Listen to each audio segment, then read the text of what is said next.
मन, यही तो वह शक्ति है जो हमें उठाती भी है और गिराती भी है।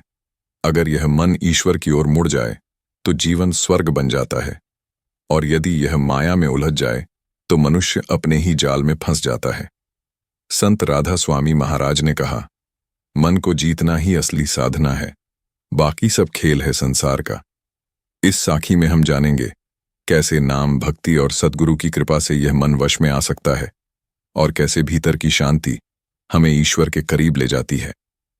तो आइए जुड़ते हैं इस आत्मिक यात्रा में। राधा स्वामी मत अनुसार मन को जीतने की कला को समझने। धन धुन राधा स्वामी जी। अगर आप भी अपने मन को शांत करना चाहते हैं और सच्चे सद्गुरु की राह पर चलना चाहते हैं तो इस चैनल को सब्सक्राइब करें, क्योंकि यहां हर साखी में छिपा है मन की शांति का रहस्य। साथ ही बेल आइकन दबाना न भूलें ताकि अगले सत्संग की रोशनी सबसे पहले आपके मन तक पहुंचे। मन, यह वह सूक्ष्म शक्ति है जो मनुष्य के जीवन को या तो ऊंचाइयों पर पहुंचा देती है या फिर पतन के गर्त में धकेल देती है। संतमत कहता है, मन ही बंधन और मन ही मोक्ष है। यदि मन को वश में कर लिया जाए तो संसार में कोई कार्य असंभव नहीं रहता, परंतु यदि मन बेकाबू हो जाए तो सबसे बड़ा शत्रु वही बन जाता है। राधा स्वामी मत में कहा गया है कि मन को जीतना बाहरी लड़ाई नहीं है, यह भीतरी संग्राम है। जिस प्रकार राजा अपने राज्य में अनुशासन बनाए रखता है, वैसे ही साधक को अपने मन पर शासन करना होता है। मन को नियंत्रण में लाने के लिए सबसे पहले उसे पहचानना आवश्यक है कि यह मन आखिर चाहता क्या है, इसकी गति कैसी है और यह हमें कहाँ भटकाता है। संत तुलसी साहिब ने कहा, मन तो जगत का राजा है, सबको नचावे नाच। जब तक मन को साधा नहीं जाता तब तक आत्मा अपनी मूल अवस्था में नहीं पहुंच पाती। राधा स्वामी मत के अनुसार मन को जीतने का पहला कदम है विवेक, यानी सही और गलत में अंतर पहचानने की शक्ति। विवेक से ही साधक समझ पाता है कि कौन सी प्रवृत्ति उसे ऊंचा उठा रही है और कौन सी नीचे गिरा रही है। दूसरा कदम है वैराग्य, संसार के अस्थायी सुखों से मन को धीरे धीरे दूर करना। जब तक मन भोगों में लिप्त रहेगा तब तक वह स्थिर नहीं हो सकता। वैराग्य का अर्थ संसार को त्यागना नहीं, बल्कि आसक्ति का त्याग करना है। जैसे कमल पानी में रहकर भी उससे ऊपर खिलता है, वैसे ही साधक को संसार में रहकर भी निर्लिप्त रहना सीखना चाहिए। तीसरा उपाय है नाम सिमरण, राधा स्वामी मत का मूल आधार। संतों ने कहा है कि नाम सिमरण वह औषधि है जो मन की चंचलता को शांत करती है। जब साधक दिन भर में कुछ समय सुमिरन में लगाता है तो धीरे धीरे मन की दिशा बदलने लगती है। पहले मन संसार की ओर भागता है, पर अब वह भीतर की ओर लौटने लगता है। एक संत ने उदाहरण दिया, जैसे बंदर को रस्सी से बांध दिया जाए तो वह कुछ देर उछल कूद करता है, पर बाद में शांत हो जाता है। उसी प्रकार जब मन को सुमिरन की डोरी से बांधा जाता है तो पहले वह विरोध करता है, इधर उधर भागता है, परंतु धीरे धीरे वह शांत हो जाता है। यही साधना का आरंभ है।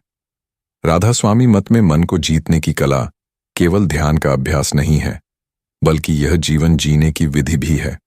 इसके लिए नियमावली बताई गई है।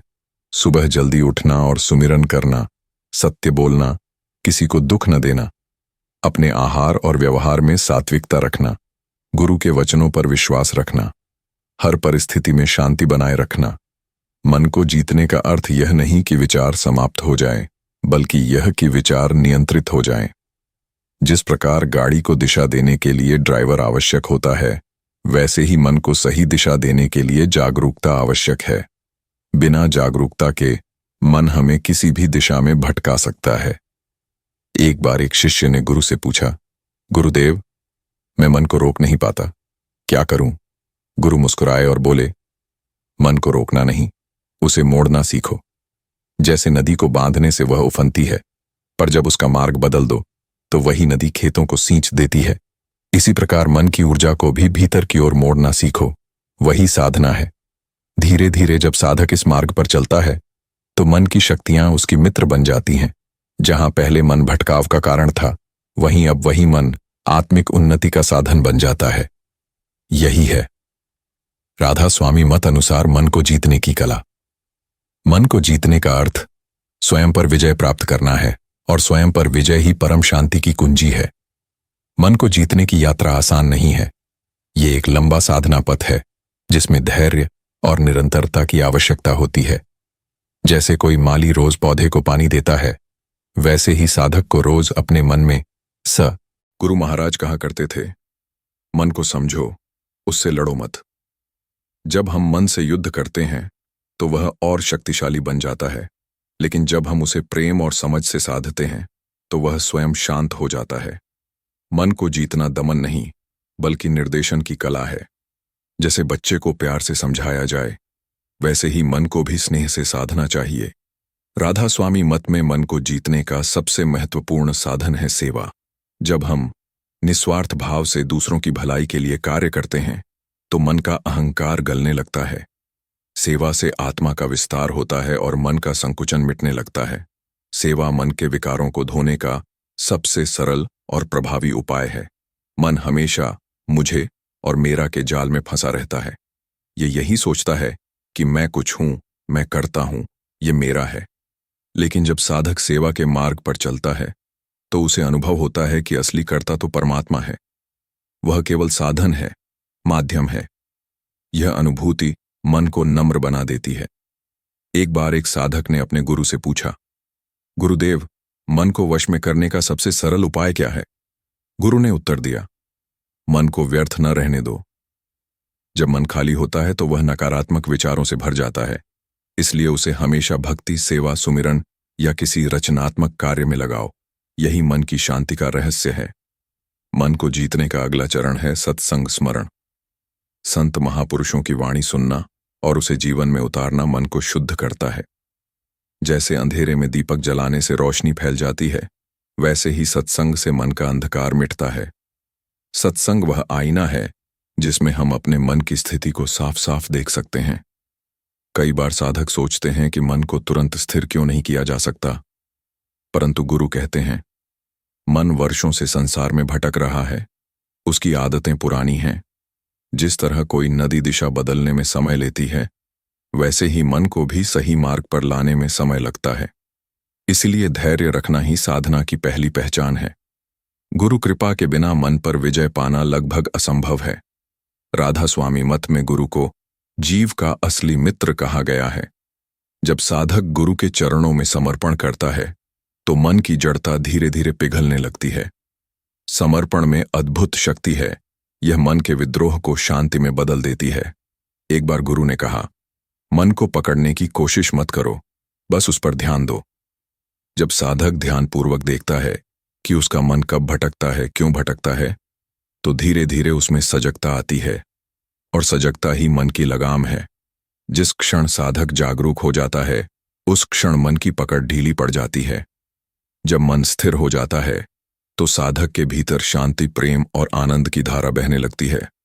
यह वही अवस्था है जहां मन शत्रु नहीं बल्कि मित्र बन जाता है। अब वह आत्मा की सेवा में लग जाता है। यही है राधा स्वामी मत अनुसार मन को जीतने की कला का दूसरा सोपान, धैर्य, सेवा और समर्पण का अभ्यास। मन को जीतने का अगला चरण है ध्यान और अंतर यात्रा। राधा स्वामी मत के अनुसार ध्यान वह द्वार है जो साधक को अपने भीतर के वास्तविक स्वरूप तक ले जाता है। जब साधक नाम सुमिरन में स्थिर हो जाता है, तब ध्यान का अभ्यास अपने आप गहराई पकड़ने लगता है। यह वही मार्ग है जहां मन धीरे धीरे अपनी बाहरी प्रवृत्तियों से हटकर भीतर की ओर मुड़ता है। ध्यान में सबसे पहली कठिनाई यही होती है कि मन बार बार बाहर भागता है। परंतु गुरुजन कहते हैं, मन का भागना स्वाभाविक है, पर साधक का लौट आना भी उतना ही आवश्यक है। हर बार जब मन भटके, तब बिना क्रोध के, बिना खींचे, उसे प्रेम से वापस सुमिरन पर लाना चाहिए। यही अभ्यास धीरे धीरे मन को स्थिर करता है। ध्यान के दौरान जब साधक भीतर उतरता है तो उसे अपने ही मन के अनेक रूप दिखते हैं। कभी विकार, कभी वासनाएं, कभी भय। यह सब भीतर की परतें हैं जो वर्षों से मन में जमी हैं। लेकिन जैसे जैसे साधक सुमिरन में डूबता है, वैसे वैसे ये परतें साफ होने लगती हैं। अंततः आत्मा का निर्मल प्रकाश प्रकट होता है। संत तुलसी साहिब कहते हैं, जो मन जीत लेता है वह ब्रह्म को पा लेता है। यह वचन बहुत गहरा है। मन को जीतना केवल संयम नहीं, बल्कि ब्रह्म के साक्षात्कार का मार्ग है। क्योंकि जब मन शांत होता है तभी आत्मा का संगीत सुनाई देता है। राधा स्वामी मत में इसे श्रुत शब्द की अनुभूति कहा गया है। वह आंतरिक अनहद नाद जो परमात्मा की उपस्थिति का प्रमाण है। ध्यान का अभ्यास तब सफल होता है जब साधक का मन और हृदय दोनों शुद्ध हों। केवल बाहरी ध्यान नहीं, भीतर की भावना भी निर्मल होनी चाहिए। यदि साधक ध्यान तो करता है पर भीतर क्रोध, ईर्ष्या या द्वेष है तो मन स्थिर नहीं होता। ध्यान करते समय साधक को अपने भीतर दो शक्तियों का अनुभव होता है, मन और आत्मा। मन हमेशा नीचे की ओर खींचता है, भोग, विचार, भय और भ्रम में। आत्मा ऊपर की ओर बुलाती है, शांति, प्रेम और सत्य की ओर। यह दोनों के बीच का संघर्ष ही साधना का क्षेत्र है, और जो साधक सुमिरन में दृढ़ रहता है वह अंततः आत्मा के पक्ष में विजयी होता है। एक बार एक शिष्य ने गुरु से कहा, गुरुदेव, ध्यान में कभी मन शांत रहता है तो कभी अत्यंत व्याकुल हो जाता है, क्यों? गुरु बोले, बेटा, यह समुद्र की तरह है। जब ऊपर लहरें उठती हैं तो भीतर की गहराई छिप जाती है, परंतु जब लहरें शांत होती हैं तब नीचे का मोती दिखाई देता है। मन भी ऐसा ही है। जब तक विचारों की लहरें हैं तब तक आत्मा का प्रकाश नहीं दिखता। ध्यान का असली उद्देश्य केवल शांत बैठना नहीं, बल्कि भीतर के सत्य को पहचानना है। जब साधक बार बार सुमिरन करता है तो वह धीरे धीरे मैं शरीर नहीं, मैं आत्मा हूं का अनुभव करने लगता है। यह अनुभव ही मन की हार और आत्मा की जीत है। यही क्षण है जब साधक सच्चे अर्थों में मुक्त होता है। जब ध्यान में मन आत्मा के सामने झुक जाता है तब जीवन में अद्भुत परिवर्तन आने लगता है। बाहरी परिस्थितियां वही रहती हैं, पर साधक का दृष्टिकोण बदल जाता है। अब दुख भी शिक्षा बन जाता है, असफलता भी प्रेरणा बन जाती है। यही राधा स्वामी मत की सबसे बड़ी देन है, मन को जीतकर जीवन को जीतना। जब साधक ध्यान और सुमिरन में आगे बढ़ता है तब उसे एक नई चुनौती सामने दिखती है, माया और आसक्ति। माया वह शक्ति है जो हमें सत्य से दूर रखती है और भौतिक सुखों में बांध देती है। यह बहुत सूक्ष्म है, कभी आकर्षण के रूप में आती है, कभी अहंकार के रूप में, तो कभी मोह के रूप में। मन का सबसे प्रिय साथी यही माया है, क्योंकि यह उसे निरंतर बाहर की ओर दौड़ाती रहती है। राधा स्वामी मत में कहा गया है कि माया कोई बाहरी शक्ति नहीं, बल्कि मन की ही निर्मित है। जब मन बाहरी वस्तुओं को मेरा कहने लगता है तब वह माया में फंस जाता है। संत तुलसी साहिब ने कहा, माया मोह महान जग, सबको करे गुलाम। जब तक मन इस गुलामी से मुक्त नहीं होता तब तक आत्मा अपनी वास्तविक स्वतंत्रता का अनुभव नहीं कर सकती। आसक्ति मन का दूसरा रूप है, कभी धन की आसक्ति, कभी मान की, कभी किसी व्यक्ति की। ये सभी आसक्तियां मन को बंधन में डाल देती हैं। राधा स्वामी मत कहता है, संसार में रहो पर आसक्त मत बनो। जैसे कमल जल में रहकर भी जल से ऊपर रहता है, वैसे ही साधक को संसार में रहकर भी भीतर से निर्लिप्त रहना चाहिए। यही मन को जीतने का सच्चा अभ्यास है। गुरु महाराज कहा करते थे, आसक्ति मन का भोजन है। जब तक हम आसक्त रहते हैं मन को ऊर्जा मिलती रहती है, पर जैसे ही हम वैराग्य अपनाते हैं मन की शक्ति घटने लगती है। वैराग्य का अर्थ यह नहीं कि हम सब कुछ छोड़ दें, बल्कि यह कि जो कुछ हमारे पास है उसमें आसक्ति न रखें। यही वैराग्य मन को कमजोर करता है और आत्मा को मजबूत। माया के जाल से निकलने के लिए राधा स्वामी मत में दो औषधियां बताई गई हैं, सुमिरन और सत्संग। सुमिरन से मन भीतर लौटता है और सत्संग से विवेक जागता है। जब साधक बार बार इन दोनों का अभ्यास करता है तो माया के भ्रम अपने आप मिटने लगते हैं। फिर वही चीजें जो पहले आकर्षक लगती थीं अब अस्थायी प्रतीत होने लगती हैं। एक शिष्य ने गुरु से पूछा, गुरुदेव, यह माया इतनी शक्तिशाली क्यों लगती है? गुरु बोले, क्योंकि तू इसे सत्य मान लेता है। माया की शक्ति केवल तेरे विश्वास में है। जिस दिन तू यह जान लेगा कि यह सब अस्थायी है, उसी दिन माया का जादू समाप्त हो जाएगा।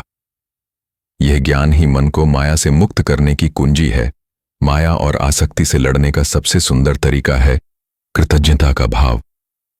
जब साधक हर परिस्थिति को परमात्मा की कृपा मानता है तब मन का विरोध समाप्त हो जाता है। कृतज्ञ व्यक्ति कभी दुखी नहीं होता, क्योंकि वह जानता है कि जो कुछ भी मिल रहा है वह किसी न किसी सीख के लिए है। यही दृष्टि मन को स्थिर और शांत बनाती है। कई बार साधक यह भ्रम पाल लेता है कि मन को जीतना केवल ध्यान से ही संभव है, परंतु राधा स्वामी मत कहता है, ध्यान के साथ साथ जीवन की साधना भी आवश्यक है। सत्य बोलना, नम्र रहना, किसी का बुरा न सोचना, ये सभी छोटे छोटे नियम मन को शुद्ध करते हैं। जब दैनिक आचरण पवित्र होता है, तभी ध्यान भी फलदायी बनता है। मन की सबसे बड़ी चाल यह है कि वह हमें दूसरों की त्रुटियां दिखाता है, परंतु जब साधक अपना ध्यान भीतर करता है, तब उसे समझ आता है कि असली सुधार बाहर नहीं, भीतर होना चाहिए।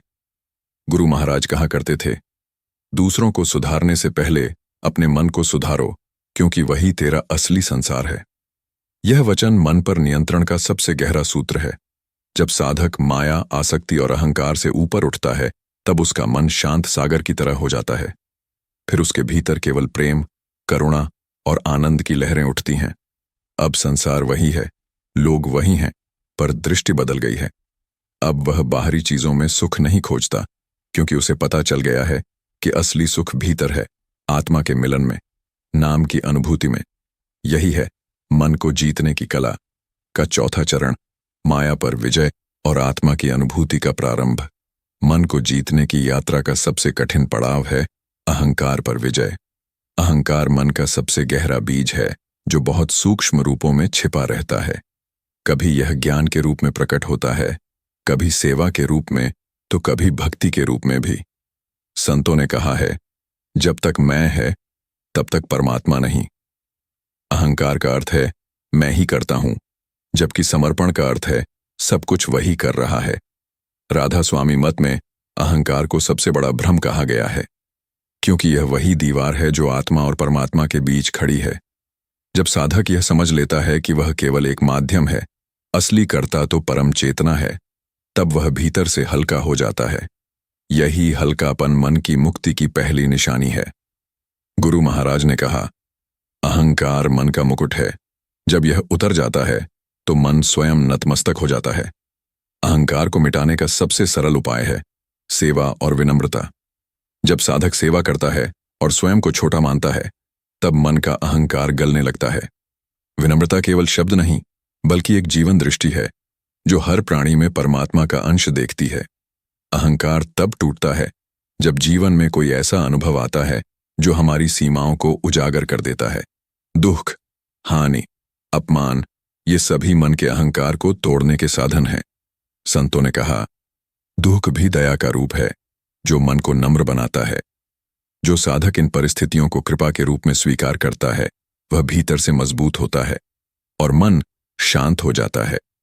अहंकार के साथ साथ क्षमा का भाव भी मन को जीतने में अत्यंत सहायक है। जब हम किसी को क्षमा करते हैं, तो हम दूसरे को नहीं, बल्कि अपने मन को मुक्त करते हैं। क्रोध और द्वेष मन की जंजीरें हैं।